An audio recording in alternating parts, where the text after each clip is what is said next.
जब बिना टिकट के मोहम्मद रफ़ी के शो में पहुंच गए थे उदित नारायण। दोस्तों, स्वागत है आपका हमारे YouTube चैनल पर। आज हम उर्मिला कोरी और उदित नारायण की बातचीत पर आधारित मोहम्मद रफ़ी से जुड़े कुछ रोचक किस्से शेयर करने वाले हैं। उर्मिला कोरी और उदित नारायण की ये खास बातचीत मोहम्मद रफ़ी के 100वें जन्मदिन पर हुई थी। जब उदित नारायण से सवाल किया गया मोहम्मद रफ़ी के साथ उनकी जर्नी कैसी रही, तो उन्होंने जवाब दिया, जब मैं छोटा था तो मेरे घर पर रेडियो नहीं हुआ करता था। मेरे पिताजी किसान थे और उस समय रेडियो एक लग्जरी थी और हमारी स्थिति ऐसी नहीं थी कि हम रेडियो ला पाएं। आसपास के जमींदारों के घर रेडियो थी जिस पर रफ़ी साहब के गाने आते थे और मैं बचपन से ही दूर से रफ़ी साहब की आवाज़ सुनता था और वह आवाज़ ऐसी थी जैसे कोई जादू हो। जहाँ उनकी आवाज़ सुनाई देती थी मैं बस वहीं बैठ जाता था और उसे सुनने लगता था।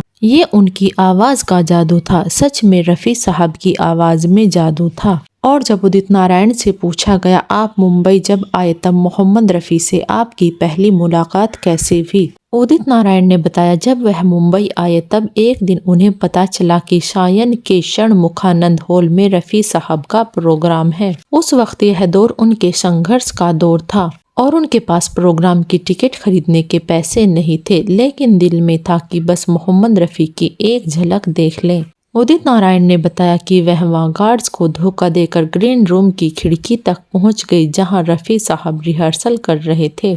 मैंने वहाँ उन्हें देखा और वो पल जैसे मेरी आंखों में बस गया। मैं वही लड़का था जो उनकी आवाज़ सुनता था और अब सामने से उन्हें देख रहा था। उदित नारायण ने आगे बताया यह किस्मत और भगवान का आशीर्वाद था कि मैंने उनके साथ प्लेबैक सिंगिंग में अपना पहला गाना गाया था। साल 1979 में उदित नारायण का संघर्ष जारी था। उस वक्त के जितने भी संगीतकार थे वह उन सभी के घरों के चक्कर काटा करते थे और एक दिन राजेश रोशन ने उन्हें मोहम्मद रफ़ी के साथ गाना गाने का मौका दिया। इन्हीं में से एक थे राजेश रोशन। एक दिन जब उदित नारायण राजेश रोशन के घर गए तो उन्होंने कहा आते रहिए, देखते हैं क्या हो सकता है। उदित नारायण ने कहा और हमेशा की तरह जब एक दिन वह राजू भाई से मिलने पहुंचे तो उन्होंने कहा रफ़ी साहब के साथ गाना गाओगे, और मुझे विश्वास नहीं हुआ और मुझे खुशी और नर्वसनेस दोनों हो रही थी। और मैं अगले दिन मंदिर गया और फिर ताड़देव रिकॉर्डिंग स्टूडियो पहुंचा। उदित नारायण ने आगे बताया रफ़ी साहब सफ़ेद सफारी सूट में थे। मैंने उनके पैरों को छूकर बताया कि मैं नर्वस हूँ